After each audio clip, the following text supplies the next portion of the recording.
Setelah aku jauh berjalan meninggalkan tenda untuk mengejar bayangan putih itu, tiba-tiba aku mendengar ada suara keramaian. Tapi aku tidak menghiraukan suara itu dan terus mengejar bayangan putih tadi. Tapi bayangan putih itu malah menuntunku ke arah suara keramaian itu. Sesampai di tempat keramaian itu, aku benar-benar terkejut karena melihat banyak orang yang sedang bertransaksi jual beli, layaknya di sebuah pasar. Melihat itu aku semakin penasaran. Dalam hati aku berkata, kok ada ya pasar di atas gunung? Matt, kakiku kaku, gak bisa gerak ini. Mendengar itu aku langsung melihat ke arah kakinya Aang. Sekilas aku melihat ada sebuah tangan yang menempel di kakinya Aang. Lalu aku mengambil tindakan sambil berbicara kepada Aang. Diam Aang, ada tangan di kakimu. Assalamualaikum warahmatullahi wabarakatuh. Kembali lagi di channel Portal Dimensi dan tentunya masih bersama saya Kang Slamet di sini. Kali ini Kang Slamet akan menceritakan sebuah kisah mistis pendakian yang berjudul Khodam Keris Macan Putih di Gunung Lawu. Cerita ini ditulis oleh Vidi Muhammad. Pada kesempatan kali ini, Kang Slamet akan menceritakan tentang kisah perjalanan seorang pemuda yang bernama Mamet yang mendapat titipan gaib di Gunung Lawu. Sebelum kita masuk ke ceritanya, buat kalian yang belum subscribe channel ini, tekan tombol subscribe-nya terlebih dahulu dan tekan tombol notifikasinya agar kalian tidak ketinggalan cerita terbaru dari Portal Dimensi. Gak usah berlama-lama lagi, langsung saja kita masuk ceritanya. Khodam Keris Macan Putih Gunung Lawu.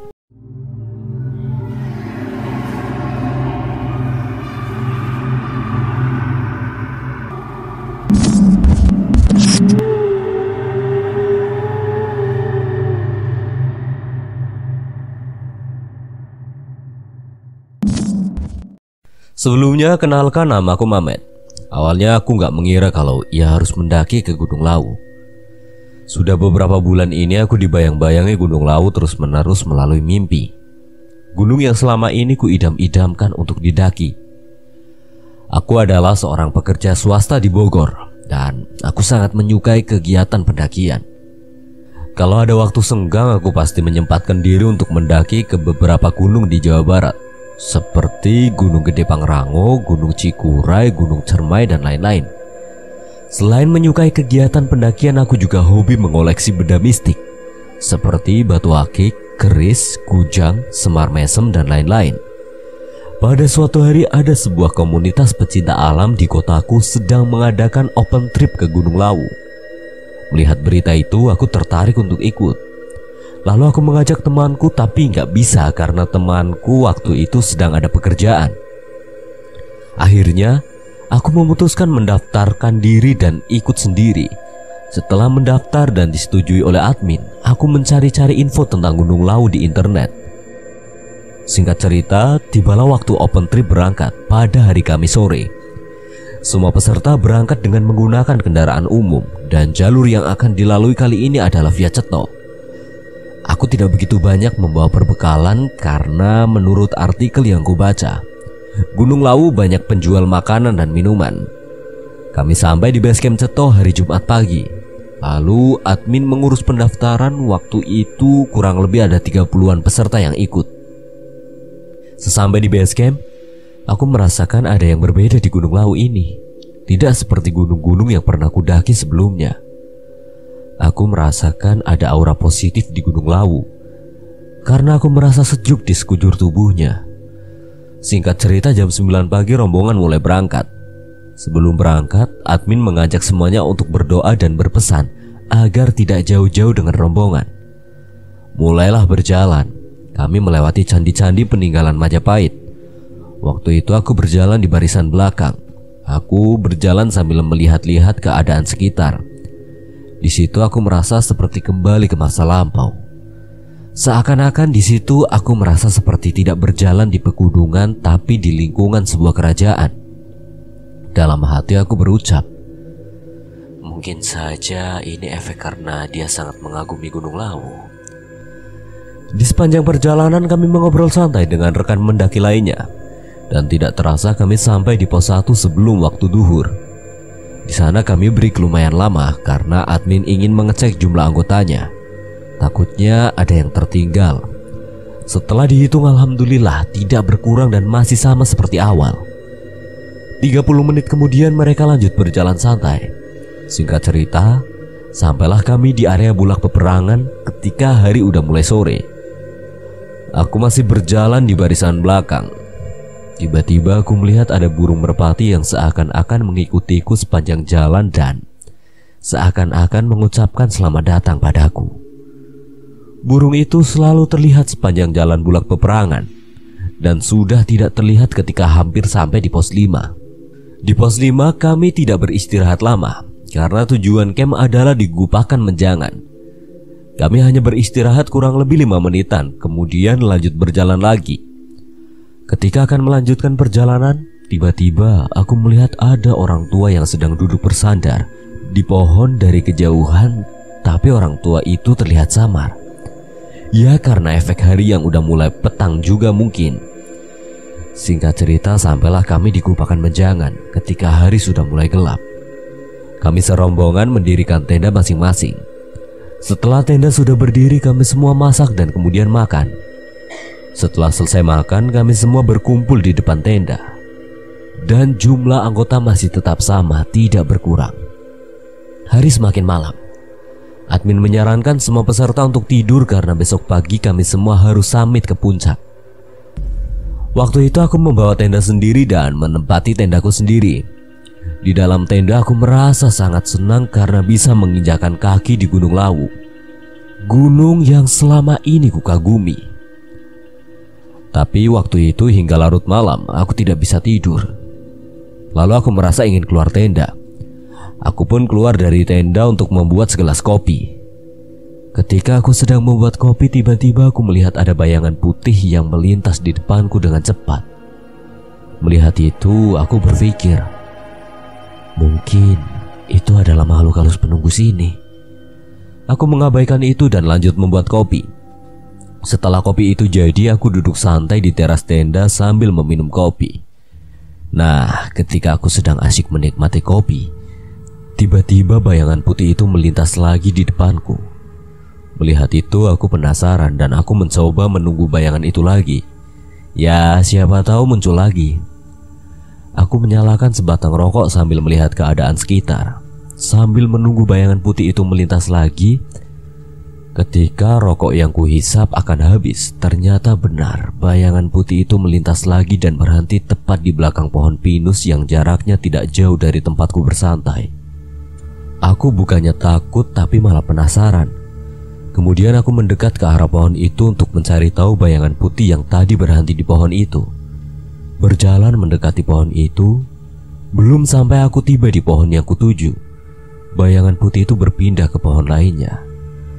Karena penasaran aku terus mengikutinya dan bayangan putih itu terus berpindah dari pohon ke pohon. Aku pun tidak sadar kalau waktu itu aku sudah berjalan jauh meninggalkan tenda. Setelah aku jauh berjalan meninggalkan tenda untuk mengejar bayangan putih itu, tiba-tiba aku mendengar ada suara keramaian. Tapi aku tidak menghiraukan suara itu dan terus mengejar bayangan putih tadi. Tapi bayangan putih itu malah menuntunku ke arah suara keramaian itu. Sesampai di tempat keramaian itu aku benar-benar terkejut karena melihat banyak orang yang sedang bertransaksi jual beli, layaknya di sebuah pasar. Melihat itu aku semakin penasaran. Dalam hati aku berkata, kok ada ya pasar di atas gunung? Kemudian aku berjalan mengelilingi orang-orang yang sedang berjualan di situ. Aku juga mencoba berinteraksi dengan salah satu orang yang ada di situ. Aku sempat bertanya sama satu orang pembeli, Pak, ini pasar ya? Iya, ini pasar. Kamu orang baru ya di sini? Iya, saya baru datang tadi sore. Tapi kok bisa ada ya pasar di atas gunung?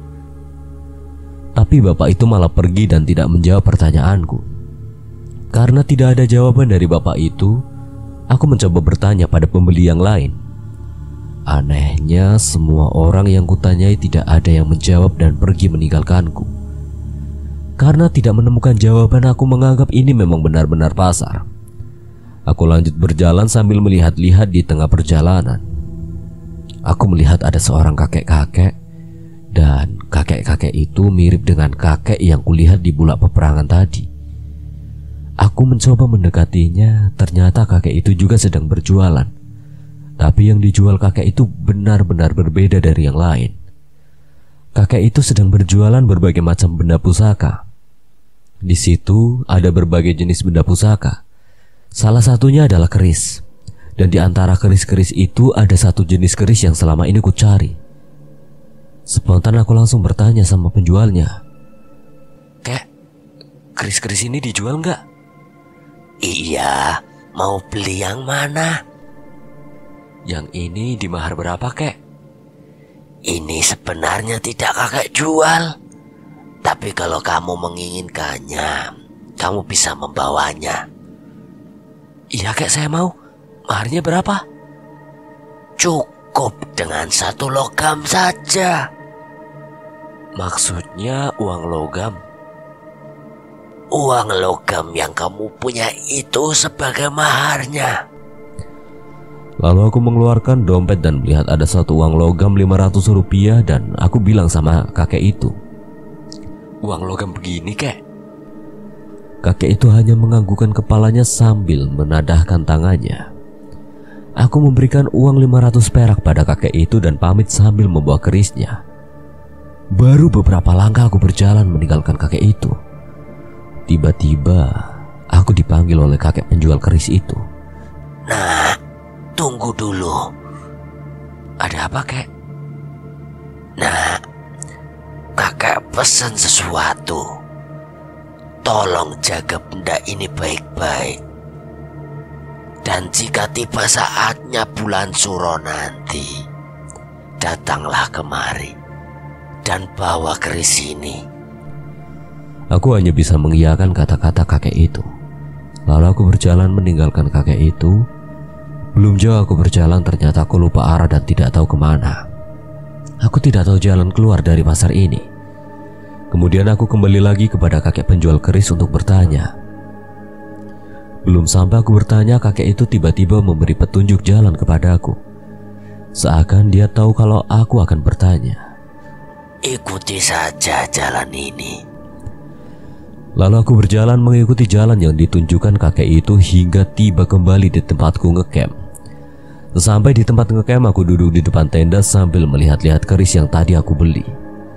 Aku benar-benar merasa sangat senang karena selain bisa menginjakan kaki di Gunung Lawu, aku juga bisa mendapatkan benda pusaka yang selama ini ku cari. Kemudian aku bergegas masuk tenda untuk tidur dan tidak lupa menghabiskan kopi yang tadi belum habis. Pagi pun tiba, kurang lebih jam 5:30. Admin membangunkan semua peserta dan aku pun terbangun. Setelah terbangun, aku mencoba melihat keris yang kubeli semalam karena aku tidak yakin. Takutnya itu cuma mimpi. Setelah kulihat, ternyata benda itu masih ada. Itu berarti apa yang kulihat semalam itu beneran nyata. Kemudian aku memasukkan benda itu ke dalam tas dan aku keluar untuk makan karena sebentar lagi kami akan summit. Setelah selesai makan, kami semua summit. Sepanjang perjalanan naik, aku coba ingat-ingat jalan yang semalam aku lewati. Tapi jalan itu tidak ada. Aku berpikir mungkin saja aku lupa karena waktu itu malam dan gelap. Singkat cerita, sampailah kami semua di puncak Hargodumilah. Sesampai di puncak, aku menceritakan kepada teman-temanku tentang apa yang aku lihat semalam. Tapi aku tidak bercerita kalau aku membeli sebuah pusaka. Mendengar ceritaku, teman-temanku malah menertawakanku. Mereka mengira aku sedang bercanda. Kemudian aku tidak melanjutkan cerita karena teman-temanku pada menertawakanku. Singkat cerita, setelah puas di puncak, kami semua kembali turun dan kembali ke tempat camp.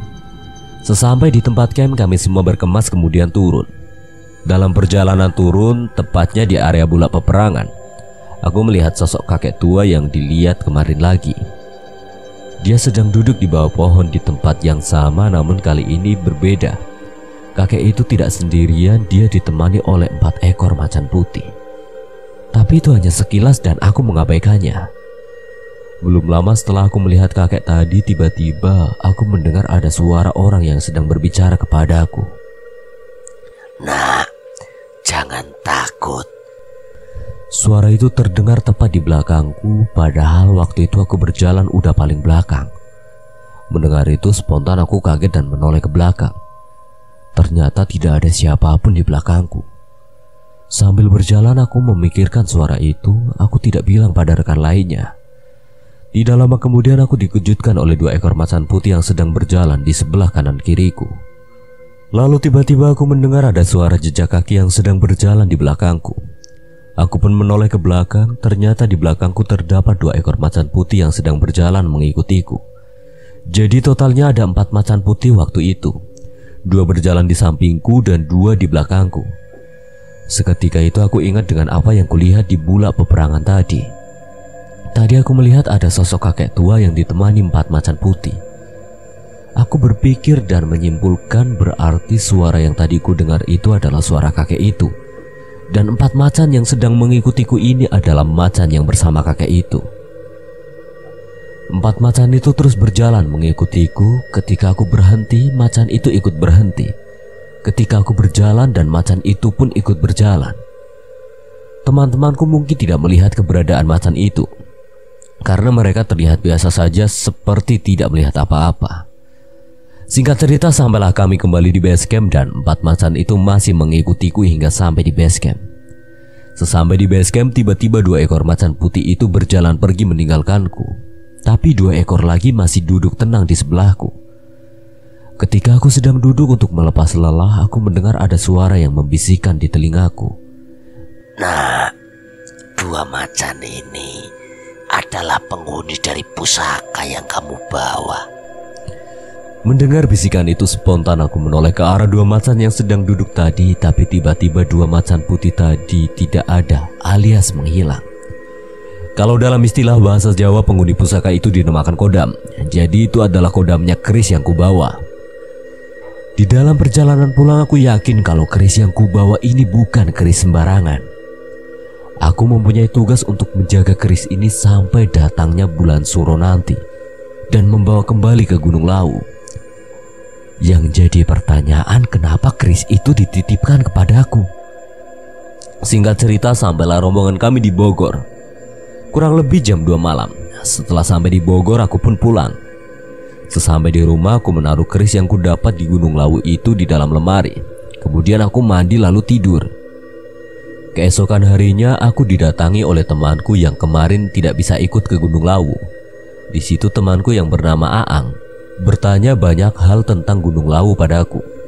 Aku pun menceritakan semua tentang perjalananku di Gunung Lawu kemarin, termasuk keris yang kudapatkan itu. Awalnya Aang gak percaya dengan perkataanku, tapi aku memperlihatkan keris yang kudapat itu kepada Aang. Aang adalah teman spiritualku. Dia heran melihat keris itu dan bertanya, "Ini beneran kamu dapat di Gunung Lawu?" "Iya bener, Ang. Kok bisa kamu dapat keris ini di sana?" "Aku juga gak tahu. Tapi sebelum naik Gunung Lawu, aku memang sering banget dibayang-bayangin Gunung Lawu." Aang memintaku untuk menjaga keris itu baik-baik, karena menurut Aang keris itu sangat istimewa dan tidak semua orang bisa mendapatkannya. Singkat cerita, sudah 1 bulan lamanya aku menjaga keris itu dan semua baik-baik saja. Tapi setelah 1 bulan kemudian, banyak sekali teror yang kualami. Karena keris yang kusimpan itu banyak sekali yang ingin memilikinya. Di rumah aku hanya tinggal bersama ibu. Ayahku sudah meninggal ketika aku masih kecil. Pada suatu hari aku sedang duduk santai di teras rumah sambil melepas penat karena seharian telah bekerja di sawah. Ketika sedang duduk santai, tiba-tiba aku melihat ada gumpalan api yang melintas di sebelah rumahku. Spontan aku kaget dan penasaran.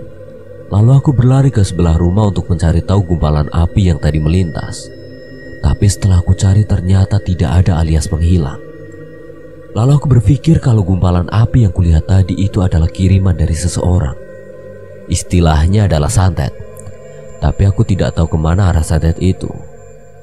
Karena hari sudah mulai maghrib, aku masuk ke rumah untuk mandi dan sholat, dan sesekali melihat kerisku. Malam itu kurang lebih jam 1:30 malam. Ketika aku sedang tidur nyenyak, aku terbangun karena mendengar suara seperti ada yang melempar batu di atap rumahku. Mendengar itu, aku bangun dan keluar rumah untuk melihat siapa yang sedang melempar batu ke atap rumahku. Sesampai di luar rumah, ternyata tidak ada siapa-siapa, dan aku merasa ada sesuatu yang ganjil. Tapi aku mengabaikannya dan kembali masuk ke rumah untuk tidur. Keesokan harinya aku bangun dan melakukan aktivitas ke ladang.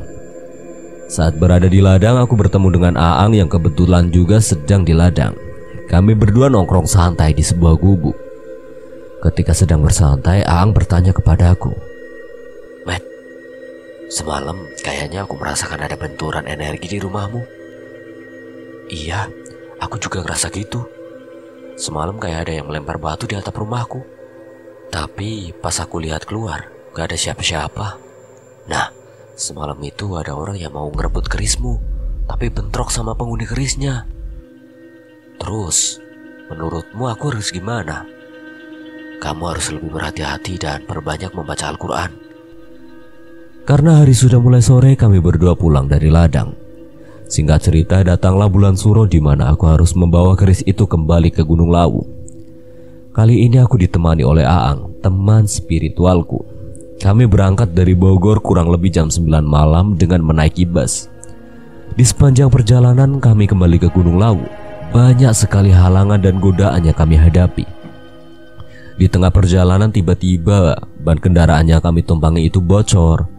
Kami tidak tahu sedang berada di daerah mana, soalnya waktu itu di tengah hutan. Sambil menunggu ban bus yang sedang diganti, kami berdua turun dari bus sambil menghisap sebatang rokok. Kami berdua duduk di pinggir jalan, lalu tiba-tiba Aang melihat ada seorang kakek tua yang sedang berjalan menggunakan tongkat di seberang jalan. Melihat itu, Aang bilang kepadaku, Matt, kayak ada orang tua berjalan di sana. Mendengar itu, spontan aku melihat ke arah orang tua yang ditunjuk Aang.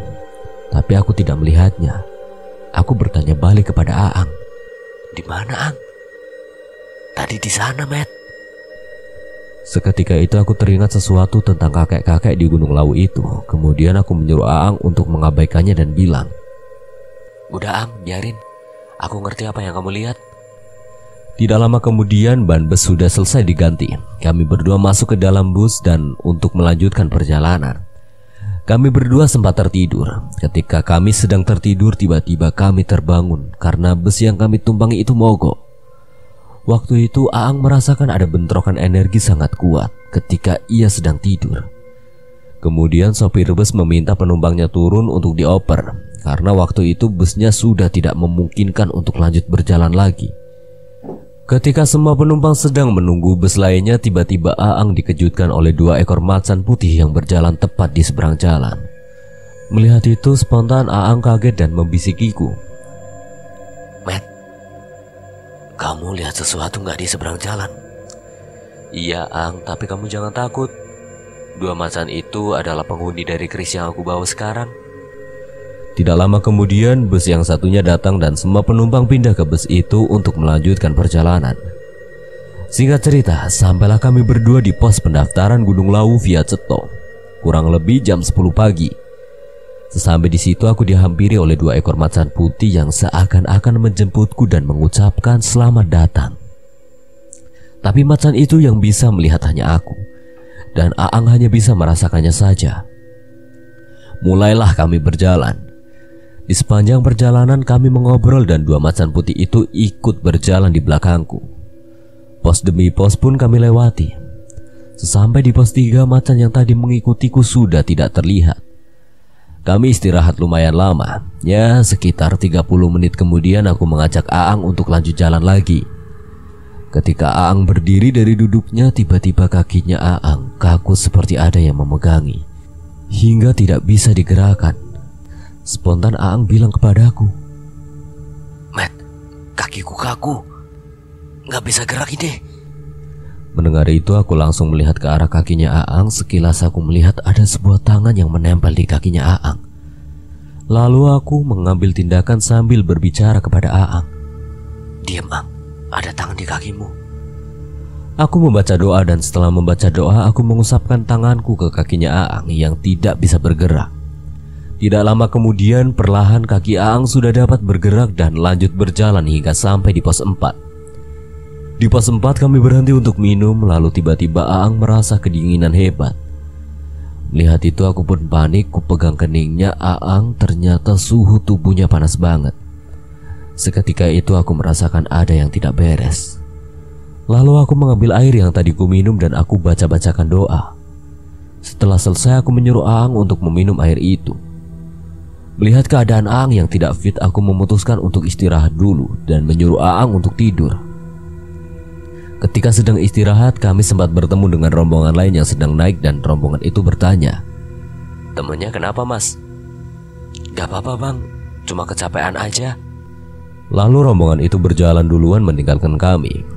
Sudah kurang lebih 30 menit suhu tubuh Aang tidak juga menurun. Aku hanya bisa menunggu di sebelahnya, tapi tidak lama kemudian Aang terbangun.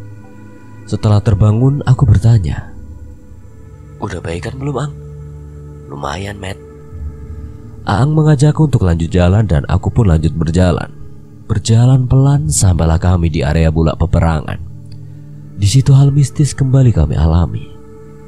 Ketika sedang berjalan di area situ, Aang melihat ada banyak sekali orang yang sedang berjalan. Tapi orang yang dilihatnya itu bukan pendaki, melainkan seperti orang-orang pada zaman dahulu, karena terlihat dari cara berpakaiannya. Melihat itu, Aang memintaku untuk berhenti dan mengatakan tentang apa yang dilihatnya itu.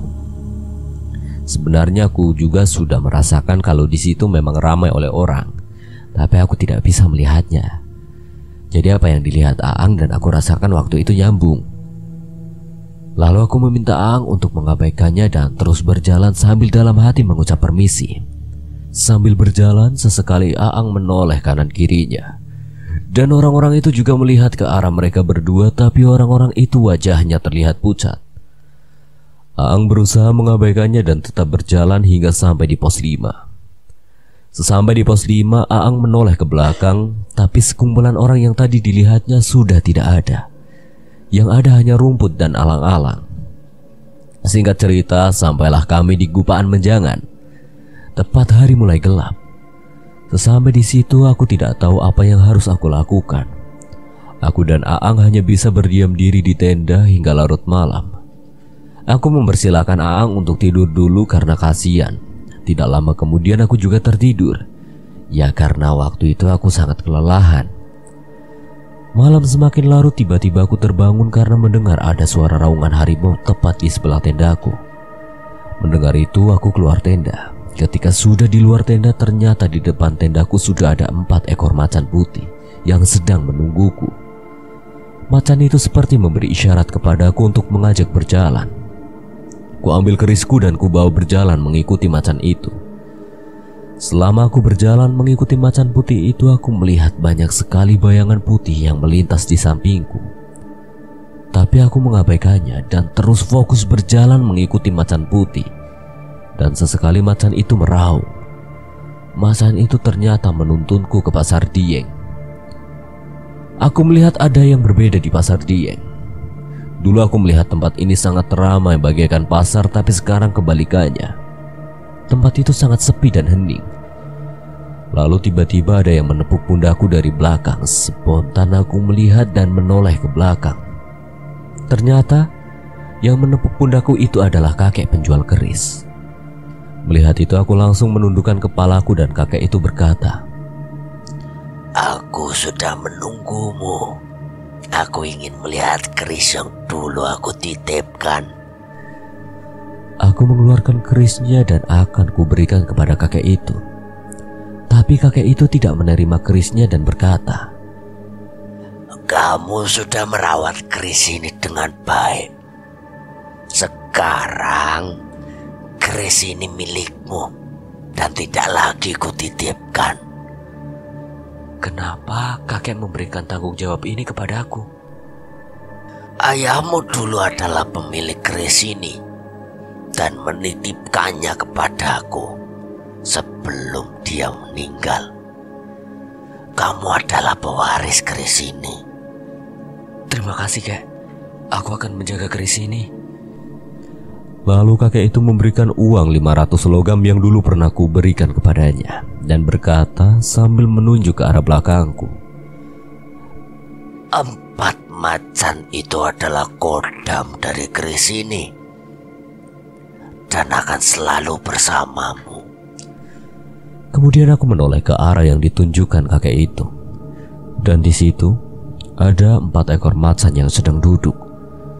Aku menoleh kembali ke arah kakek itu. Tiba-tiba kakek itu sudah tidak ada dan menghilang dari hadapanku. Lalu aku berjalan kembali ke tenda dan beristirahat. Ketika sedang di dalam tenda, aku merenung seakan tidak percaya.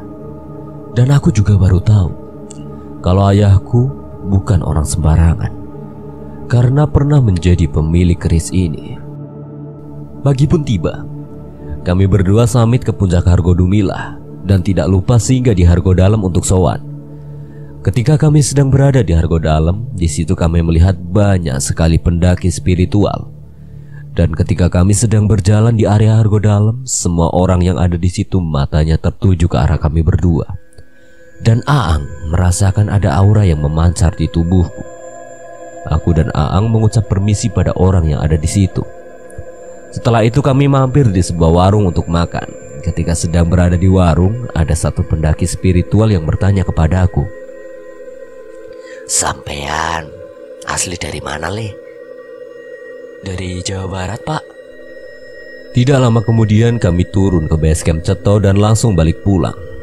Selama perjalanan turun gunung dan pulang, kami tidak mengalami gangguan apapun dan lancar. Kalau dulu banyak sekali orang yang ingin menyerang Mamet, tapi sekarang sudah tidak lagi. Karena siapa yang berani mengusik keris itu dan pemiliknya, maka dia harus berhadapan dengan kodam dan keris itu yang berupa 4 macan putih. Sekian dan terima kasih buat Vidi Muhammad yang telah mengizinkan saya membawakan ceritanya. Apabila ada kesalahan atau kekurangan, Kang Selamat memohon maaf sebesar-besarnya. Akhir kata, wassalamualaikum warahmatullahi wabarakatuh. Sampai berjumpa lagi.